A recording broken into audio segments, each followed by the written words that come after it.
So, good morning or good night, depending on where you are in the world. And welcome to another interview of the Shield Dude on a Couch. I'm your host, Hector. And today I'm joined by the bass player from the band Crop, Brad, Braun. Braun. Braun. Yeah, that's a strong name, Braun. Yeah, and we're here to talk about they have an upcoming album coming out in August. And they're a band from Kentucky that play like what they call grunge doom. Like Yeah, pretty accurate. That's pretty pretty accurate.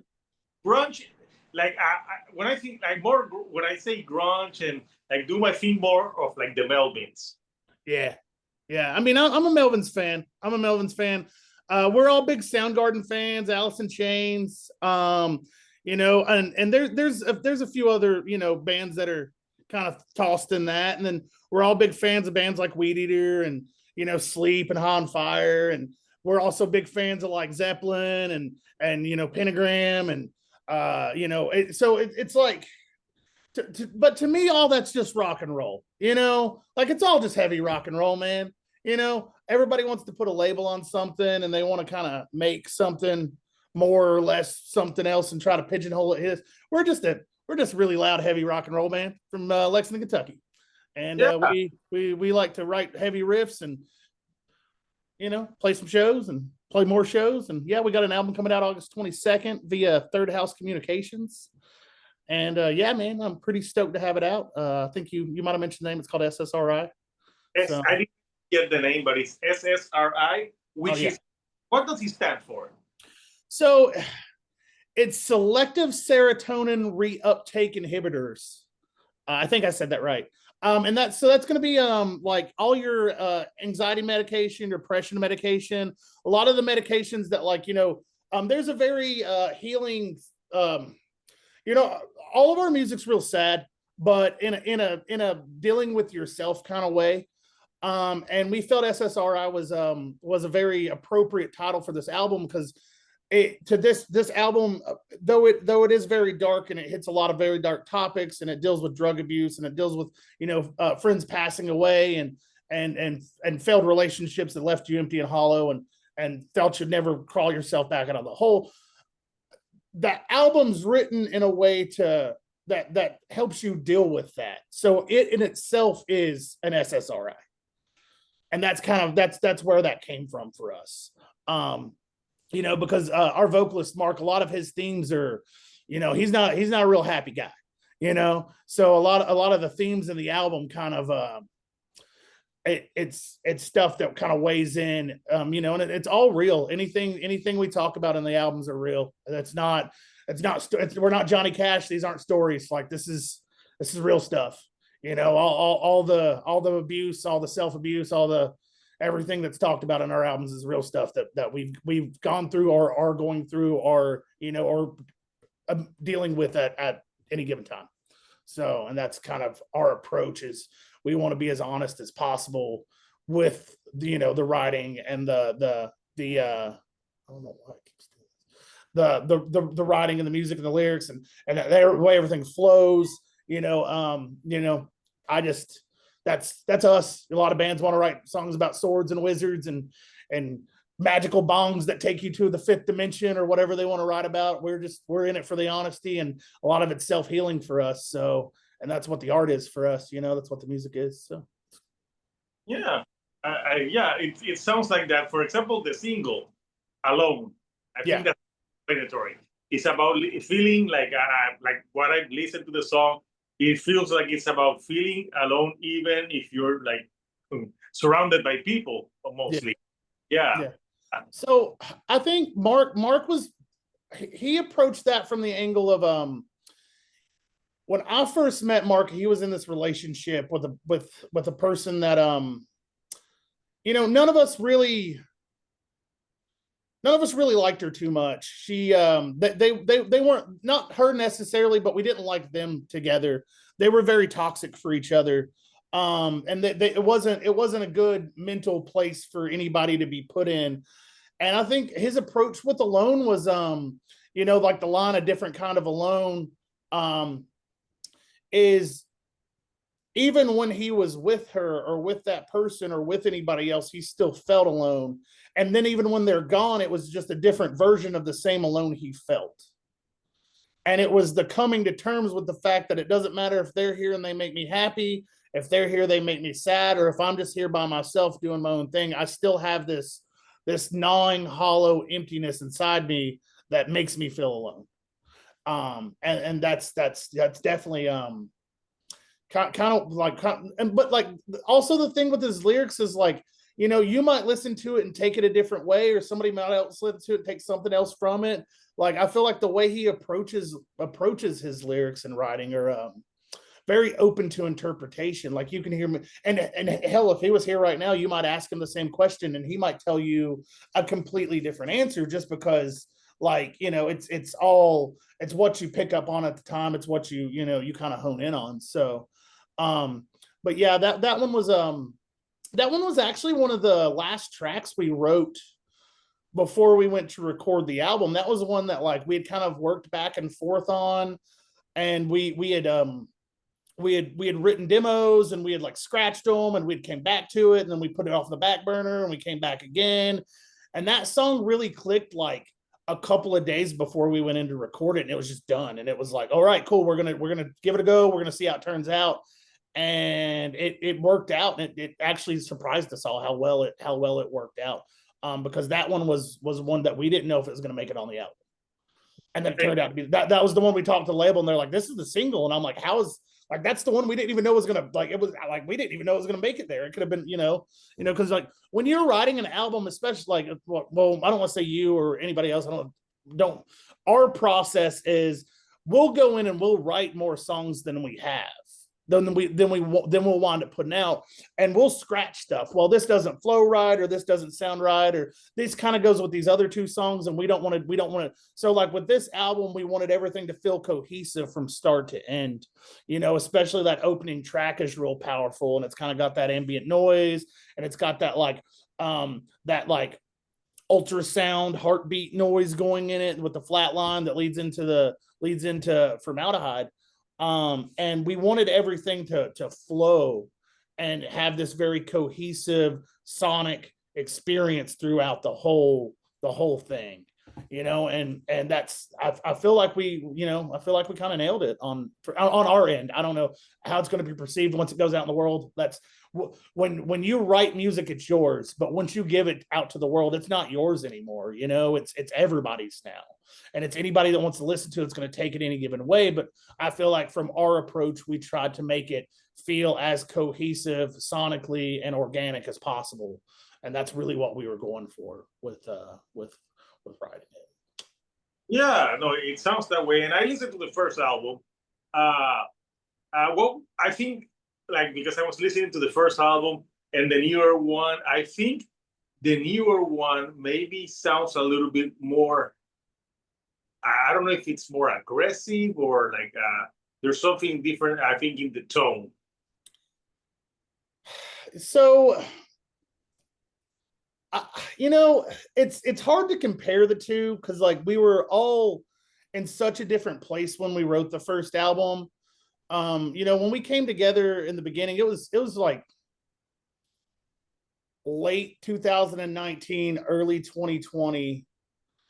And we had 4 or 5 songs, and we played a show, and then the world shut down, and we weren't allowed to play anymore. And so, and when we played that first show, like none of the songs on that album, none of the songs we played that first show made it to that album. Like the band we became during that stop, like when the world stopped, like we decided to step back and approach what we wanted to do as a band completely different. I'm like, well, we might not ever get like at this point, it's like we may never get to be in a bar again. We might never get to play this music live. We might not ever get to do anything other than put it on Bandcamp and people get to listen to it. I at that point, everything was so unsure. And so when we stepped back to write the self-titled album, we really wrote that for us. We we're all into the genre, and we wanted to do something that people, people weren't hitting, like people weren't writing music like that with a vocalist that sounds like that, with rhythms that do what they do, and we tried to approach it from that angle. And we didn't know what it was going to sound like until we went and recorded it, because like, I mean, you can hear demos, but demos only do so much. And like when you're in a room playing the album, like you think it sounds good, but like we could have recorded it and it sound completely different. And when we got those first like masters back from Jason Groves at Sneak Attack, and we all like were sitting in the room listening to the masters, like, holy crap, this is what we sound like. Wow, this is all right. Like, wow, we good job, guy. Like, high five. Like, and we was pretty stoked on the outcome of that one. And then going into this one, we wanted to keep the same approach, and it took us about 2 years to write this album.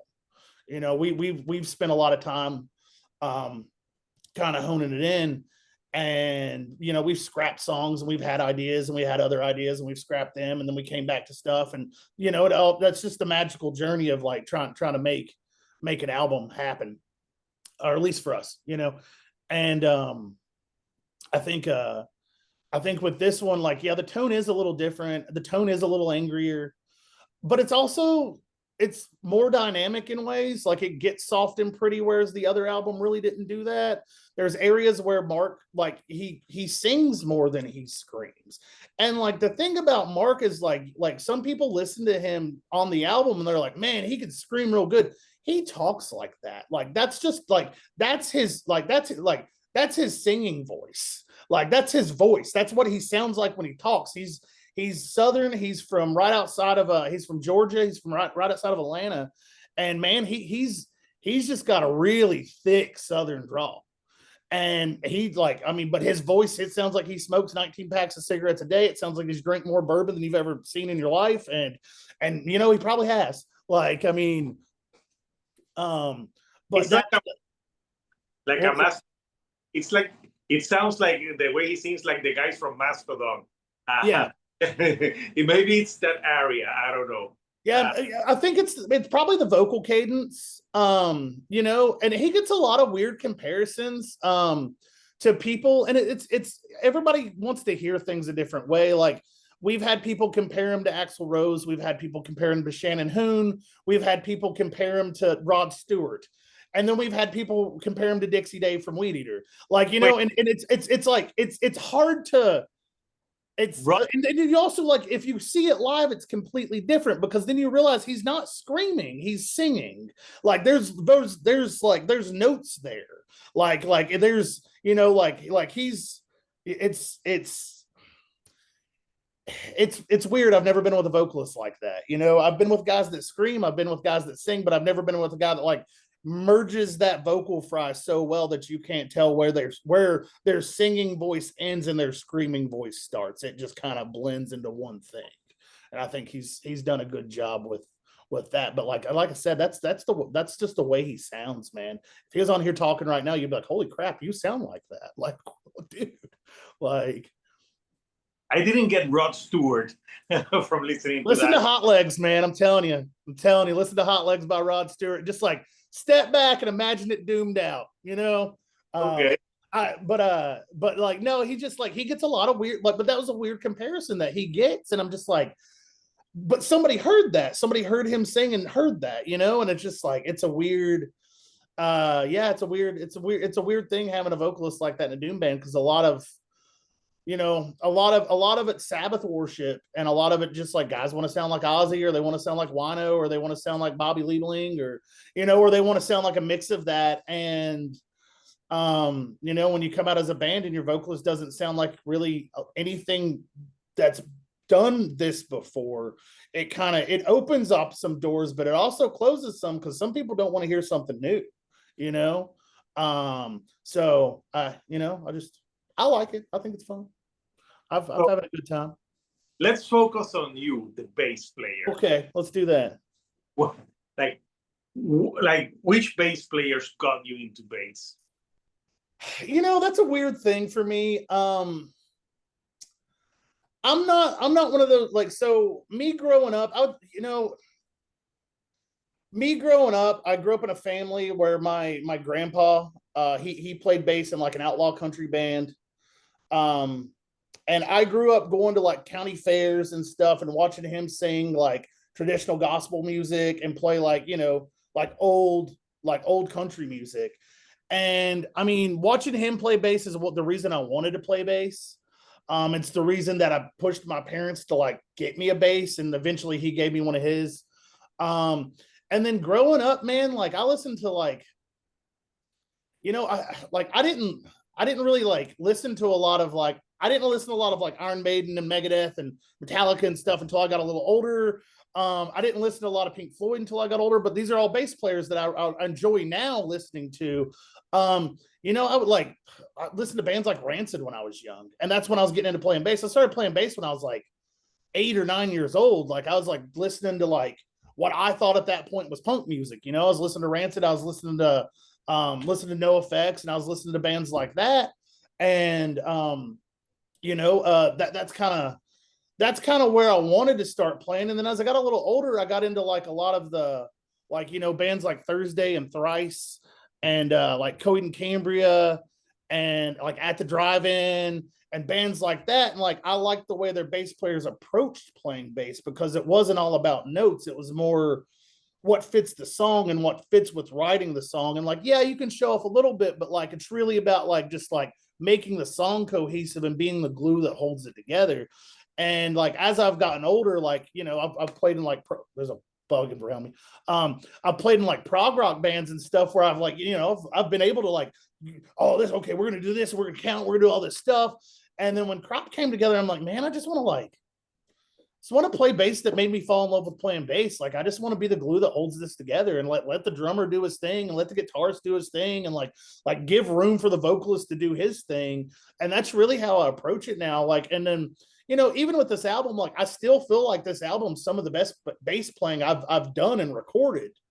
It's not the most technical stuff I've ever done, but as far as being cohesive with songs and actually focusing more on the songs itself, I think it's been more cathartic than me going back in time and being a young savvy 21-year-old that just wanted to show his chops off, you know. I've grown out of that a lot as a musician and a bass player. But like I said, I mean, I've had a bass since I was 8, and I can play guitar, but I'm a bass player. I can sing, but I'm a bass player. Every band I've ever been in, I mean, I've done other instruments, but like if I'm not playing bass, I'm not going to be in that band long.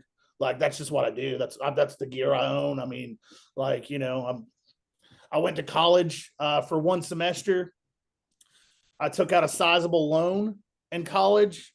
And this, you know, this was some years ago. This was probably, wow, at least 15 years ago. I took out a sizable loan, and, you know, they give you the check and you're supposed to take it to the office and give them the check. Well, I took the check and cashed it, and I went and bought an SVT Classic, an 810, and a Music Man Stingray bass. And I dropped out of college and I said, now I'm a professional bass player. I've got all the gear I need. I've got everything ready to go. And this is like, I've got everything. I'm going to be in a band now. I'm going to be famous. Like something's going to happen. And, you know, I don't regret dropping out of college. I don't regret taking that loan out because I still have all that gear and it's all paid off now. I mean, after a billion years later, it's paid off, but like, I still have all that gear. But like, yeah, I mean, from as young as I can remember, that's all I just want to play bass in a band, man. That's what I want to do. That's, you know, everything else is just the work. Everything else to be in a band that you have to do, like you got to book shows, you got to, you know, do these interviews, or you got to design merch, or you got to print merch, or you got to sell merch, or you got to drive 10 hours to go play somewhere, or you got to book shows to get that 10 hours, and you got to do all this other stuff, and then you got to post on social media. You do all that stuff for that 30 minutes you get on stage, and it's totally worth it. Like it's completely worth it. Just that 30 minutes on stage, you get to play at a crowd that's never seen you before, or I get to meet somebody like you who I've never talked to before, all because our common love for music brings us together. And it's the one drug I'll chase until I die is music. Like there's, you know, from the first time I played a show to now, I still get the same exact feeling the second I walk out on that stage. And I'll trade it. And it can be for 3 people, or it could be for 3,000 people. I don't care. I still get the same feeling when I start playing live. And it's just, that's the high I've been chasing since I was a kid. Awesome, man. You know, when you were telling your story about taking the loan, I'm like, is he gonna give me his credit score? No, no, no, no. You don't want to know that. It's not good. I mean, it's probably not that bad, but it's not that good either. Yeah. The base that your grandfather gave you? So the original bass he gave me, I don't have that anymore. It was like a 1980s Japanese Fender P bass. Well, it was actually a Squire P bass. It was like an 80s Squire Japanese P bass. And as I got older, I've traded and sold things around and stuff like that. And that's one of those basses I kind of regret letting go because like at the time I'm like, oh, it's just a Squire. It's not that nice of a bass. And now it's like worth a little bit of money. And it's not even that it's worth a little bit of money, it's the fact he gave it to me. Now I have other things that he gave to me. Like when he passed away, I got my white P bass that I play all the time. He left me like a not an inheritance. It was like just enough money to buy a really expensive P bass. So when he passed away, I was like, what would be the one thing he would want me to do with this little bit of money he left me? I was like, he'd want me to blow it all on a bass. Like he would want me to do. What would he do? He would go buy a bass. So I went and my white bass I play on, if you look me up on socials or if you look up the band or whatever, I'm always playing this white P bass. And that's, and I have a couple others I play. But my main bass is that white P bass. And I just like, I'll play it to death. And I got a couple other his pieces of gear that he had. Like I have a really cool, like 60s Daphne Telly that's got like floral print all over it. That's really neat. I have the first acoustic guitar he ever bought which was a Sears Old Craftsman, probably from the late 40s, early 50s, probably 50s, early 50s acoustic guitar. One of the first guitars he ever bought. I have that. But like, yeah, man, I just those are the things. Like those things mean a little bit more than like that one bass he gave me when I was a kid. Now, do I wish I still had it? Yeah, I wish I did. I wish I'd never got rid of any piece of gear I've ever owned because, but I have the gas syndrome. You know what the gas syndrome is? And it's not when it's not probably not what you think it is. It's gear acquisition syndrome. I like buying gear. I like buying amps. I like buying basses. I like buying new speaker cabinets. I like buying it all. If I got one 8x10, I want three 8x10s. If I got a garage that my wife hates because to go in there to get the mower out, she's got to move 5 or 6 different amps just to get to the weed eater or the mower or any of her gardening tools. Like always get yelled at for having gear. I'll sneak in a new bass. The reason I started buying white basses is because she thinks they're all the same bass. Smart. Yeah. See what I did there? To just keep buying white basses. She doesn't know which one's which. So as long as it's not a weird shape or something. So as long as it's a white P bass, well, it's just white P bass, babe. Talk about so, what about the vinyl? Because I see also that you got some hefty collection back there. Does she support the vinyl buying as well? Does she? No, she loves the vinyl collection. She's a big fan of similar music. We have very similar music taste. I get really lucky with that. So I've like she likes Friendship Commanders a lot, and that's a band from Nashville that we're friends with and we play around with. She likes bands like A Mill and the Sniffers, and she likes bands like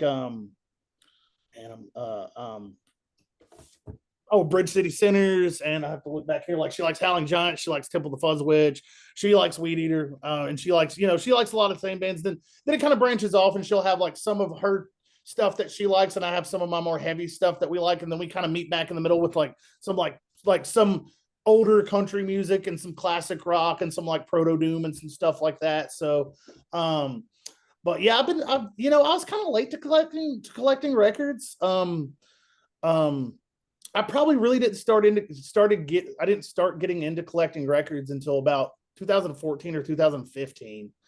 And like, I mean, I've been to so many shows and I've seen so many bands, and it's like my whole life, I'm like, who would ever collect vinyl? Like, that's ridiculous. Now I'm just like, man, all these shows I went to that could have all these cool, like first press records. And like, I just messed up. I should have been collecting records when I was like 18 years old, but that's the thing. Like when I go see a lot of bands play, I go to a lot of like small festivals, and I try to, I book for a venue where we're from. I book for a place called Owl's Bar. And that's the one thing, man, like I'll buy a record from a band. Like I'll buy a record. If you got 3 records, I'll probably buy all 3 of them from you. And just because I like to have it, I like to listen to it. I want to burden, when I die, I want to burden somebody with this massive record collection that like they don't want anything to do with, because they're just like, what am I going to do with all these metal records of bands I've never heard of? And I was like, oh, you're going to listen to them because you should, like, because there's a lot of good stuff hidden in there, you know? But yeah, man, I like records a lot. I think they're cool. I like you can go stream music and it's fun, but like, I'm really big into listening to a record all the way through. Like, I don't want to just listen to your single. I want to hear your whole record. And I want to hear both sides. If it's 4 discs, I want to listen to the whole thing. And that's also like the art. I like to hold the art. Sometimes you get inserts with posters and stuff. I think that's cool. Like everything about it. Like, and then what color is the vinyl going to be? Is it blue? Is it red? Is it smashed? Is it swirled? Does it have glitter in it? Maybe there's liquid. Who knows? Like, and there's just so many cool things that you get when and then it's also a piece of the band. Like you have this thing that like, oh man, I got this Howling Giant record because I saw them play at this little festival for like a couple 100 people in the middle of nowhere, Kentucky. And it was super awesome. And they were the nicest guys ever. And I bought a record from them. And this reminds me of that time I saw them play and that I first met them. Then I've seen them like 17 times after that. And that wasn't that's like, it's like stuff like that makes me even more excited about music, even more like, I never learned to hunt. I never learned to fish. I don't collect anything. I play music. I collect music. I love music. I breathe music. Music's like, that's it, man. That's it for me. That's all I need. That's the lifeblood of me is music. Maybe Red Bull too, but pace yourself. Red Bull, espresso, caffeine, and music, man, is my go-to. It sounds like it. I never learned to fish either because I think it's fucking boring. So, I like hanging out with my friends that fish because you just drink beers all day. I don't mind that part, but like, I don't really want to fish. I don't want to do it. Like, I don't really, not my thing. Now, if there's a boat involved and it's just me drinking on a boat with some buddies while they fish, I'll do that all day. I'll lay on a boat with my shirt off, get some sun, drink a couple Modelo's, and have a good time, man. But let them fish. They can fish. When I get hot, I'll just jump in the water and scare all the fish away. It's good. We got to move somewhere else, guys. Sorry, I messed it up. Like, they can catch the fish and you can eat them. Yeah, I mean, I'll cut them open and I'll watch a YouTube video and figure out how to clean them or something. Like, that can't be that hard. I'll cook them. Like, I can grill. Be careful with those YouTube videos. I once watched an octopus, and believe me, I don't think I'd mess with an octopus. I think I'd just go to a restaurant of a guy that knows how to cook me an octopus.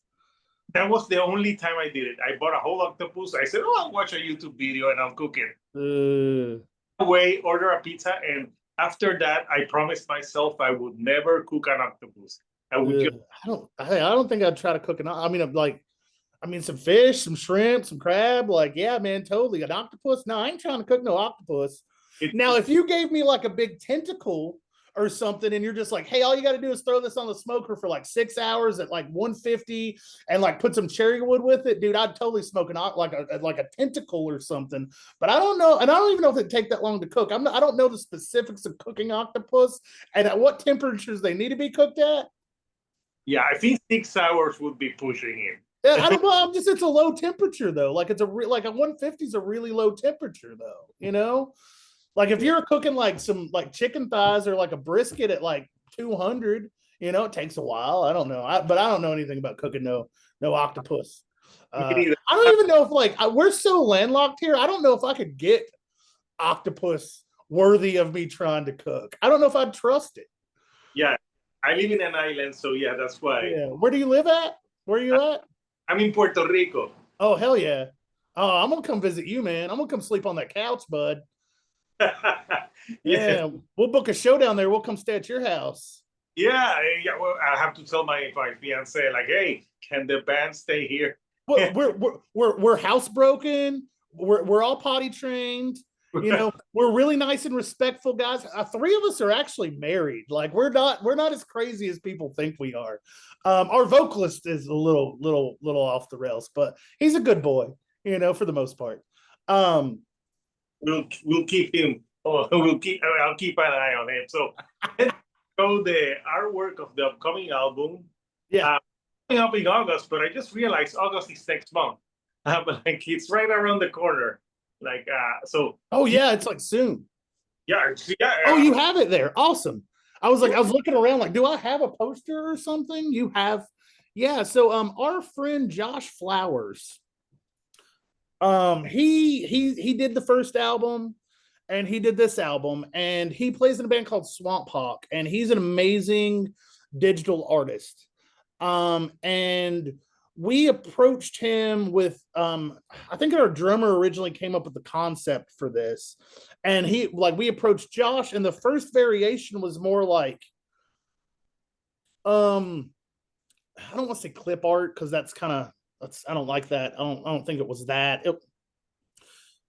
It looked more like a patch or like a shirt. Like, whereas this is more like that's a realistic skull. Like this has got more like depth to it.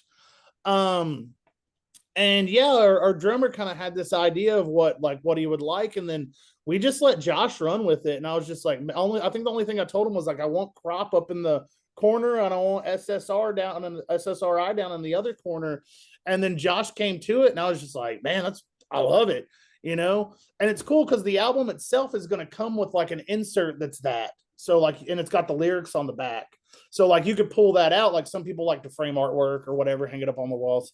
So like, you know, but yeah, it's gonna have all the lyrics. Our first album, the vinyl didn't have the lyrics in it, and I was just like, man, we should have done that. But like, you know, you live and you learn, and you do other things the next time. But yeah, like I said, Josh Flowers designed that. He, I think it's a JDP or JPD. Wait, Josh Flowers, Josh JPF Design Co. on Instagram, and he does a lot of work for like different things. He does a lot of stuff for different bands. I think he's designed some spotlights, the band spotlights. He's done some of their shirts, and he's done a lot of cool work for a lot of different bands. But yeah, we're like I said, he did the first one, and the first one we didn't even know. We just like, he was just, I got an idea, I'm going to do it, and he showed it to us, and we're like, that's perfect. We love that. That's great. Like we had no clue what it was going to look like. He's kept it very. He's done a lot of t-shirt designs for us and stuff, and I like to, you know, if I've got artist friends that are, you know, out there hacking away and making their life doing something, I like to try to support them when I can, you know. Throw them some dollars for them to make something cool like an album artwork, or design a logo, or make some stickers, or make some stuff. You know, I feel like a lot of people,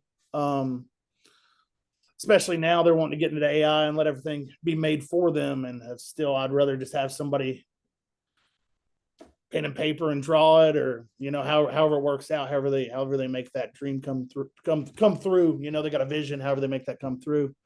But yeah, I like supporting other artists a whole lot.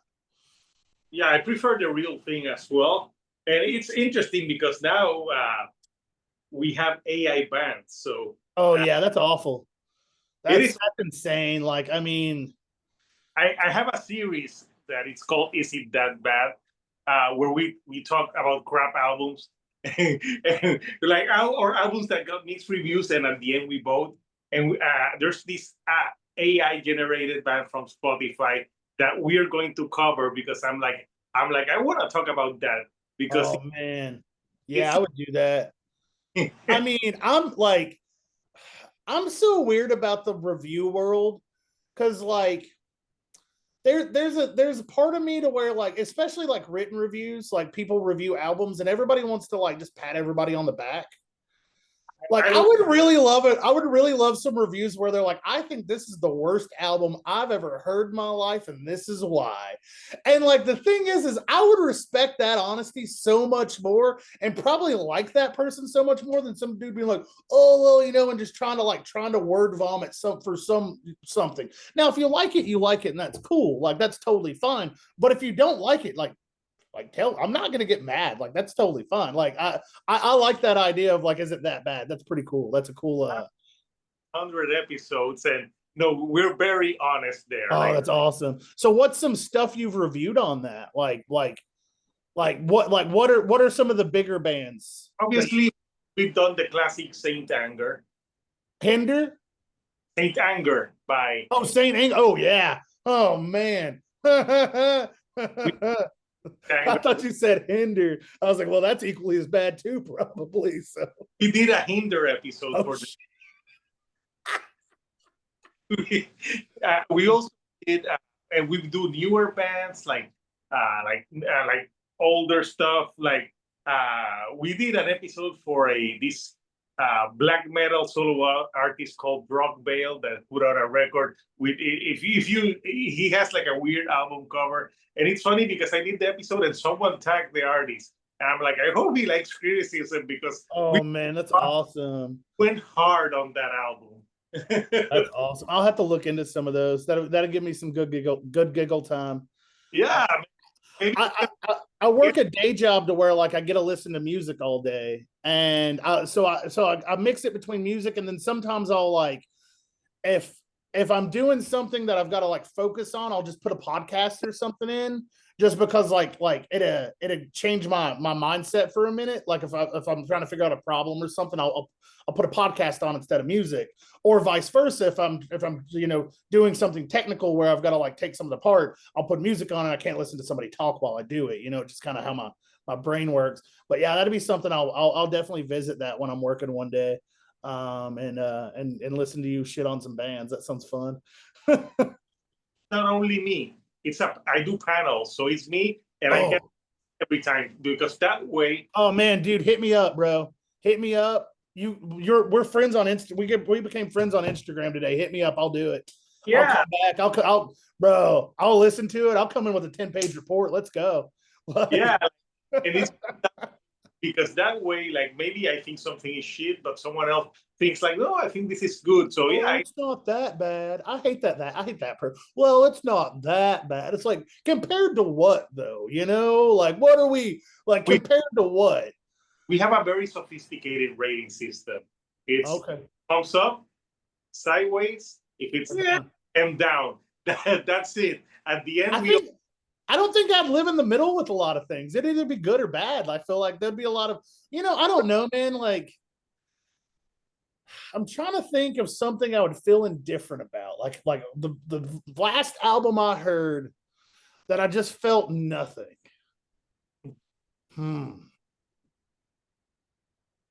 I know I've got one.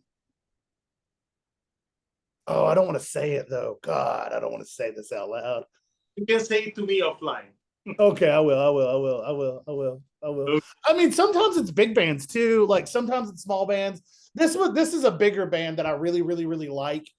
And I'm not going to say their band name, but I think the potential for their last album was great.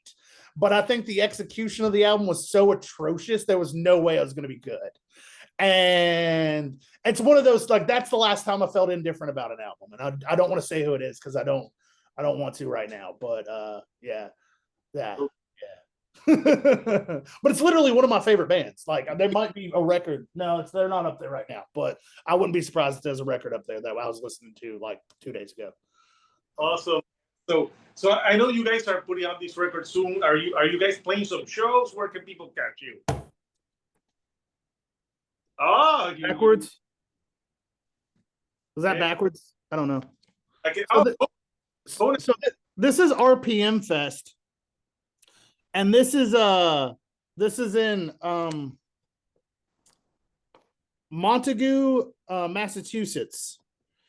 So that's about 14 hours away from where we live, but there's bands like Conan, Ghoul, Through the Eyes of the Dead, Atomic Bitchwax, Midnight's playing, Chained to the Bottom of the Ocean, Heavy Temple, Starkill, Duel, Baracho, Samari, Flumox, Coma Hole. I mean, all kinds of great bands. And this is like a big camp out, like 2 or 3 day maybe.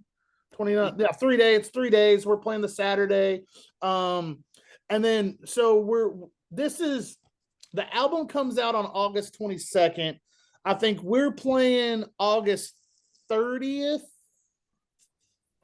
Hold on, let me check that date real quick.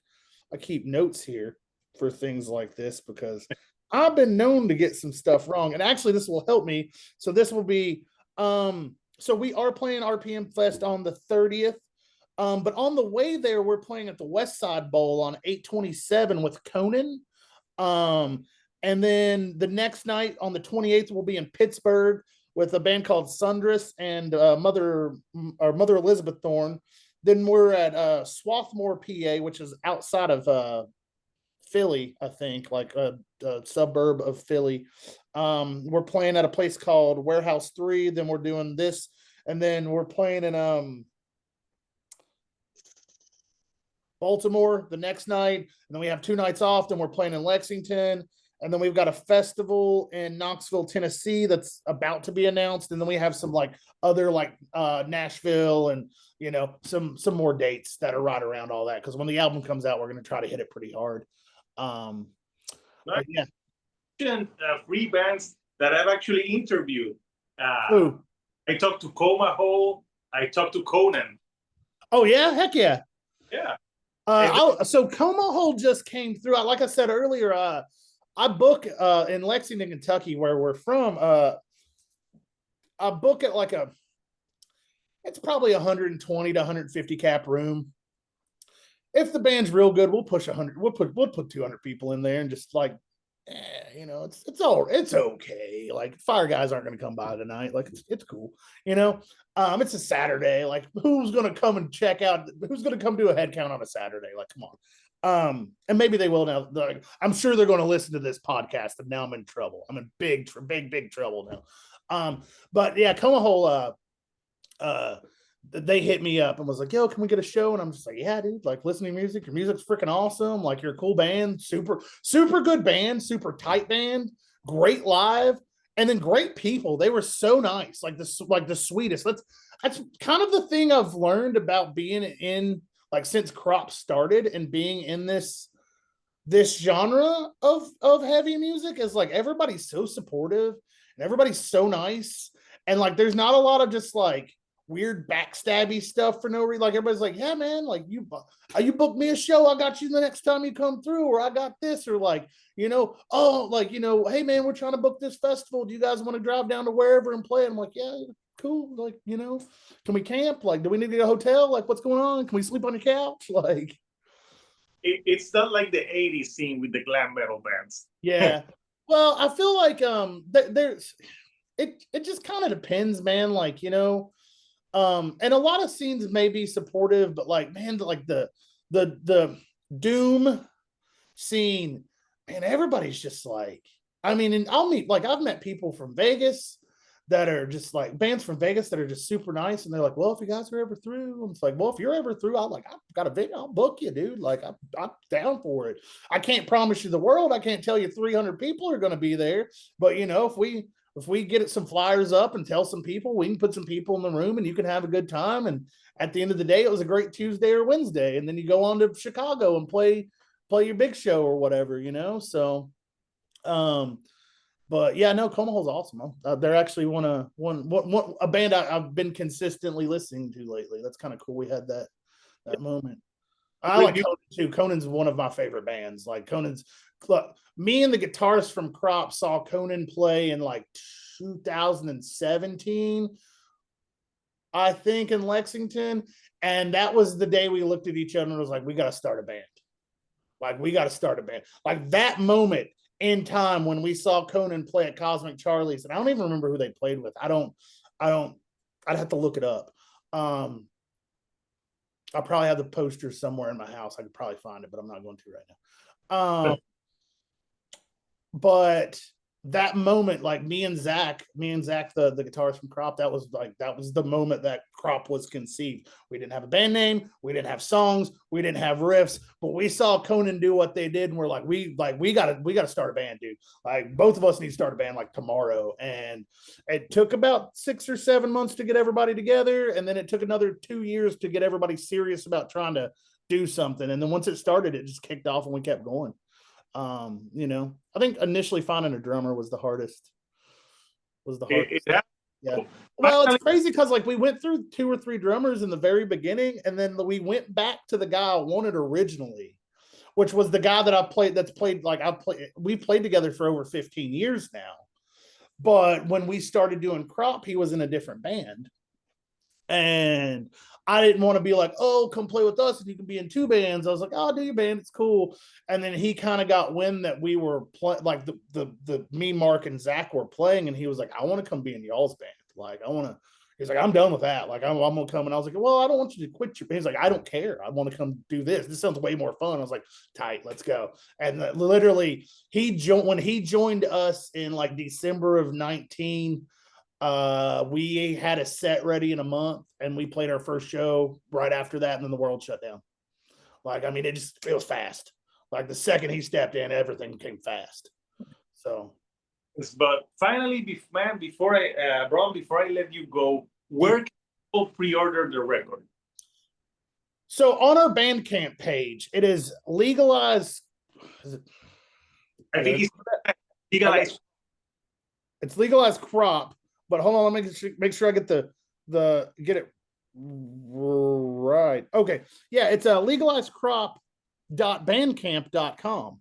And if you go to legalizedcrop.bandcamp.com, you can pre-order our album. There might be a link to order our last album. I think we got about 20 copies left. And if not, there's probably a link to Third House Communications somewhere. If you click on the new album, it can take you to the old album, and it's there. I think there might be like 20 copies of the old album floating around somewhere that's still available online.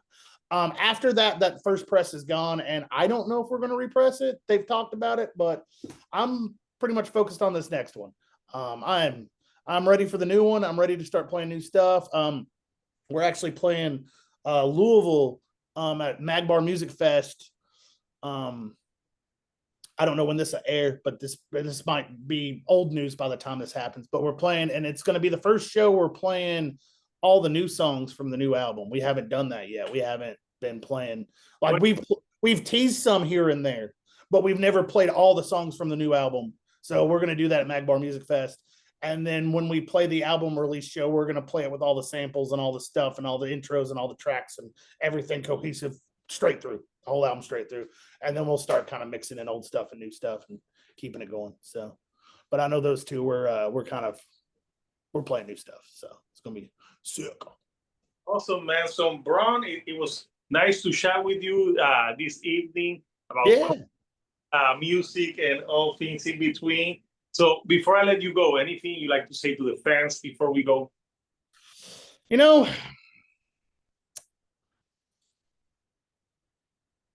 I don't know if I have too much to say, man. You know, be yourself, be kind to everybody, you know, treat everybody good. And, you know, just try to be the best version of yourself you can be. And come to a show, go to shows, just go to shows.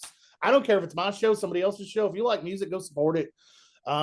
Nobody's making it without you guys going to shows. So just go support it. And like I said, it doesn't have to be me. It doesn't have to be anybody else.